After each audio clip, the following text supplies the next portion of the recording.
ये हमारा जीवन कुछ दिन का है। नियत समय पर हमारी श्वास रुक जाएगी, शरीर छूट जाएगा। जितनी भी संपत्ति है, संबंध है, विद्या है, ये सब यहीं पड़ी रह जाएगी।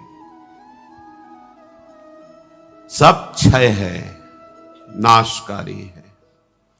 अक्षय है तो प्रभु का नाम, प्रभु की लीला, प्रभु का सुमिरन।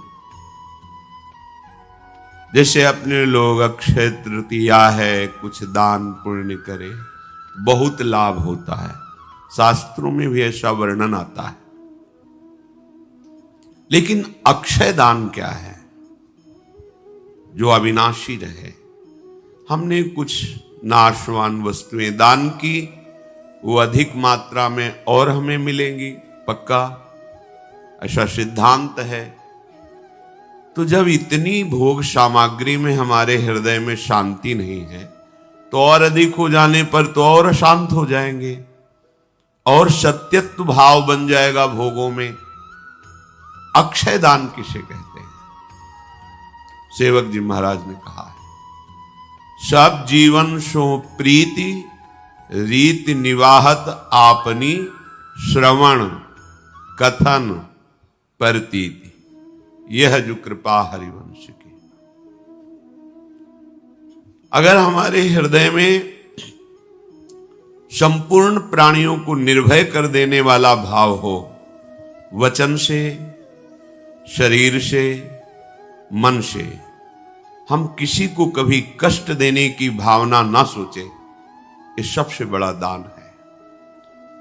और ये भाव उसी के हृदय में आ सकता है जो विश्वास पूर्वक प्रभु का नाम जप करता है।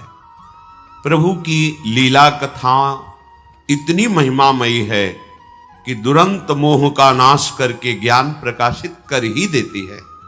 यदि हम एकाग्रता पूर्वक महत्व बुद्धि रख करके श्रवण करें, तो निश्चित भगवान के चरित्र और भक्तों के चरित्र हमारे हृदय की मलिनता का नाश करके हमें भगवान के चरणों में प्रीति अवश्य प्रदान करते हैं।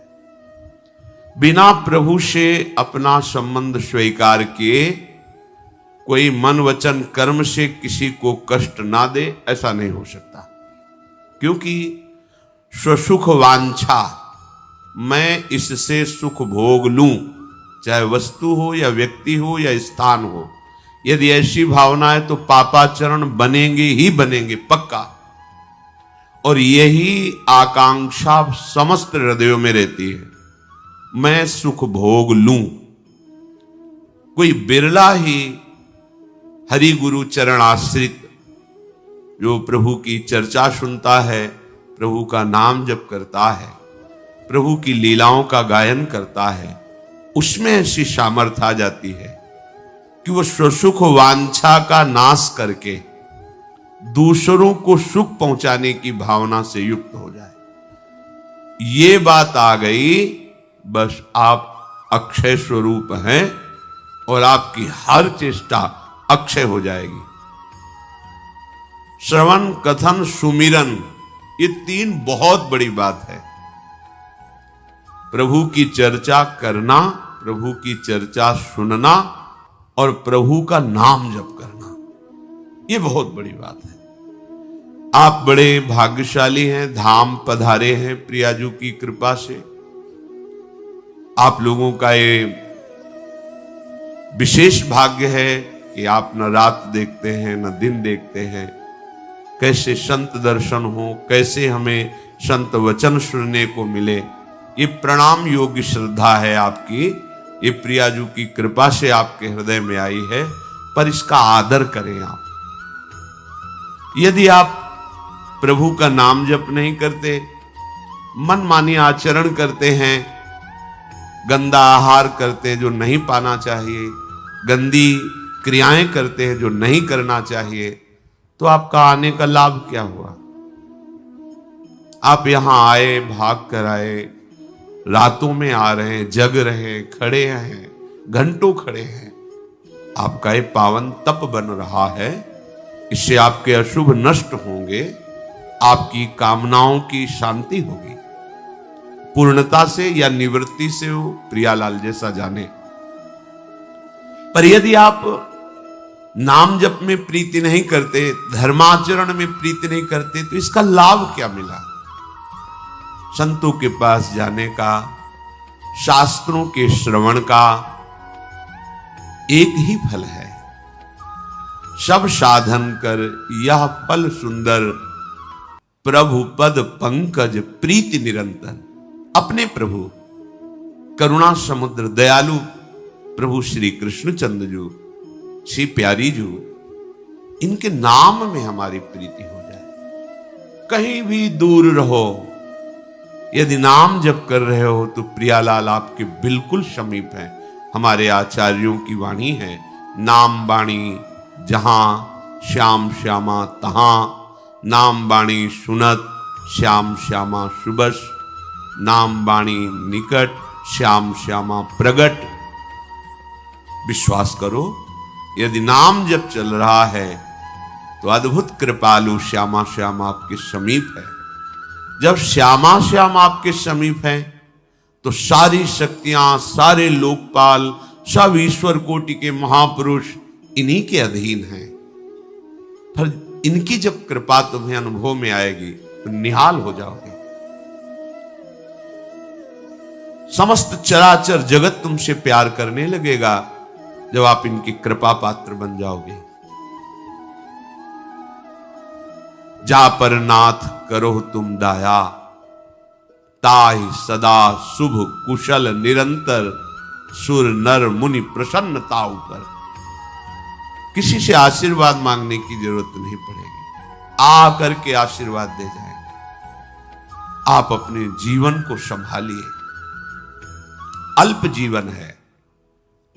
जब आप ऊपर के लोगों के महापुरुषों की आयु को देखते हैं तो आपकी आयु ऐसे ही भुनगे के समान, जैसे भुनगा एक दिन में प्रकट हुआ मर गया, ऐसे हमारी आयु है। अब विचार कीजिए, कितने मनु बदल जाते हैं तब ब्रह्मा जी का एक दिन होता है। 14 मनु, 14 इंद्र, ये जब बदल जाते एक दिन होता है। अपने 80 वर्ष 100 वर्ष की आयु एक भुनगे की तरह आयु है। इसी आयु में हमें अपना काम बना लेना है, भगवत प्राप्ति कर लेनी है। भगवत प्राप्ति का तात्पर्य होता है ना कोई चाह, ना कोई भय, ना कोई चिंता, ना शोक, ना जन्म, ना मरण। अपने आत्म स्वरूप में स्थित होकर मोक्ष पद प्राप्त कर लेना, या श्री भगवान के चरणों में प्रेम प्राप्त करके उनके दिव्य चिदानंद धाम में जाकर, जहां कोई भय नहीं, कोई शोक नहीं, कोई जन्मना मरना नहीं, अखंड आनंद, आनंद ही आनंद, अनंत काल तक आनंद, कोई भटकना नहीं, कोई मरने का भय नहीं, कोई शरीर में व्याधि नहीं, कोई पीड़ा नहीं। ऐसा सुख ये मनुष्य शरीर से ही प्राप्त हो सकता है, और वो केवल भजन करने वाले का भजन सफल तभी होता है जब वो पापाचरण ना करे, जब वो किसी को दुख ना दे। ये दो बातें पक्की होनी चाहिए, तभी आपका भजन पक्का होगा। आपको जो भजन में आनंद नहीं मिलता, वो आपके पूर्व पापाचरण आपके हृदय को जलाते हैं, भजन में अरुचि पैदा करते हैं। नहीं नहीं। और जिस दिन नाम जप आप नियम पूर्वक करेंगे, हठ पूर्वक करेंगे, तो ये पाप भस्म होने लगते हैं। पर नवीन पाप ना हो तो, अगर नवीन पाप किए तो पूर्व पाप और नवीन पाप मिलकर के आपको महान दुख देंगे। आप चाहे जहां भाग के जाओ, यदि पापाचरण करोगे तो कर्म तुम्हें बख्शने वाला नहीं। इसलिए हे भाई, बहुत बढ़िया अवसर मिल गया है।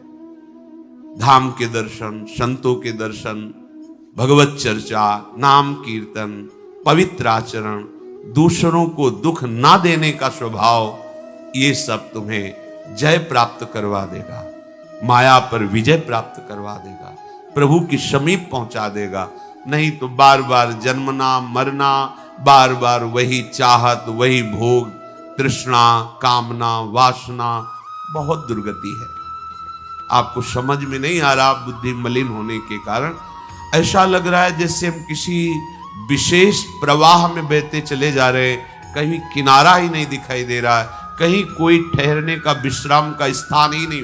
भागते रहो, भागते रहो। जब से सृष्टि हुई आज तक भाग रहे हैं, जब से सृष्टि हुई आज तक भोग रहे हैं, कहीं विश्राम नहीं, कहीं तृप्ति नहीं, कहीं शांति नहीं। कुछ तो विचार करो कि कोई एक ऐसा मार्ग हो जहां विश्राम हो, जहां परम शांति हो, जहां से हमें विचलित ना होना पड़े।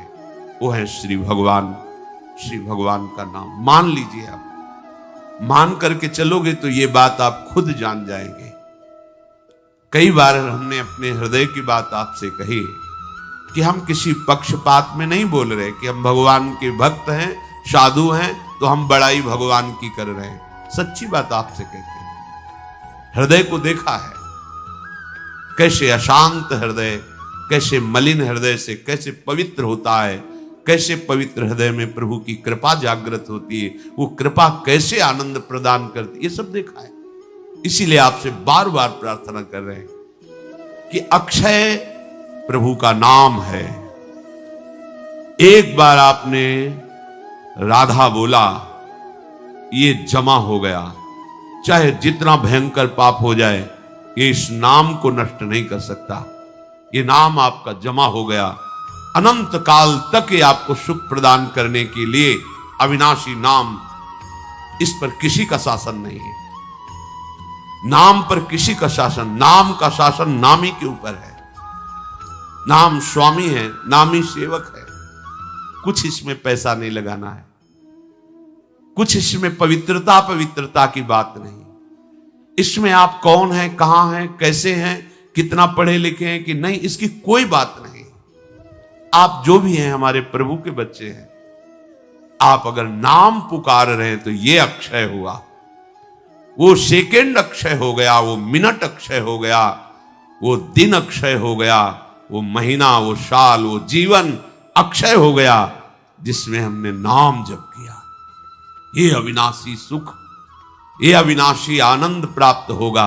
अभी आप तो विनाशी सुख, विनाशी आनंद जो है नहीं, केवल भास रहा है, उसके लिए पीछे मारे घूम रहे।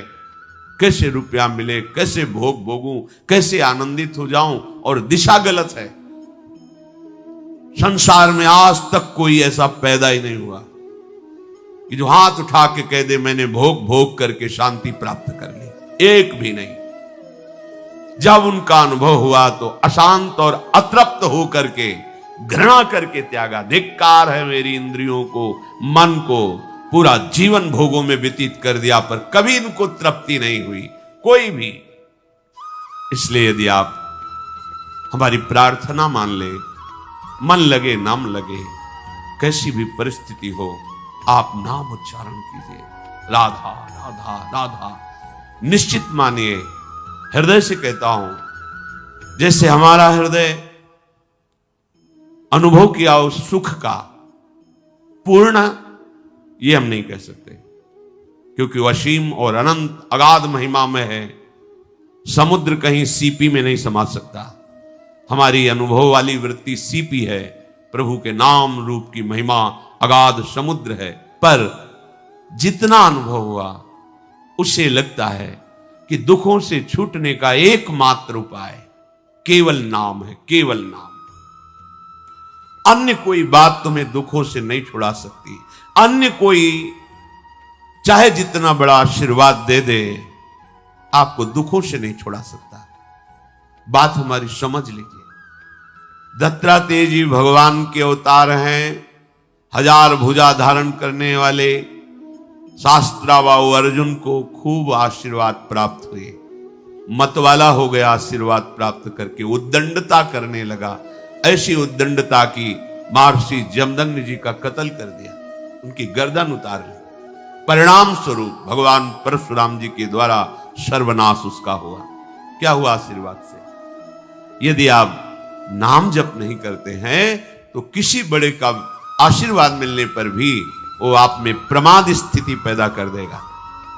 अगर नाम जप करते हैं फिर आप देख लेना, सारी शक्तियां, सारी सिद्धियां, सारा ज्ञान नाम में छुपा हुआ है, प्रभु का नाम।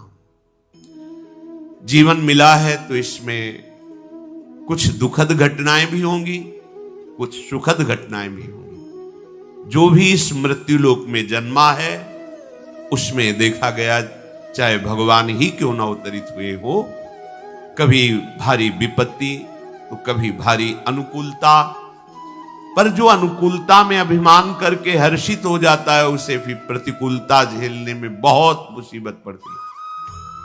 इसलिए अनुकूलता आने पर हर्षित मत हो और विपत्ति आने पर शोकित मत हो। धैर्य धारण करो, विपत्ति टल जाएगी। उसमें इतना कमजोर मत बन जाओ कि अब क्या करूं, अब तो कोई उपाय नहीं, ऐसा लगता है शरीर नष्ट कर दूं। ये कोई उपाय नहीं हुआ। फिर नया शरीर मिलेगा, भूत प्रेतों का मिलेगा, नीच योनियों का मिलेगा, फिर क्या करोगे? अभी तो मनुष्य शरीर है, अभी तो आप साधना के द्वारा, भजन के द्वारा हर विधान को काट सकते हो, नया भाग्य रच सकते हो, हर विपत्ति को नष्ट कर सकते हो। भजन में बड़ी सामर्थ्य।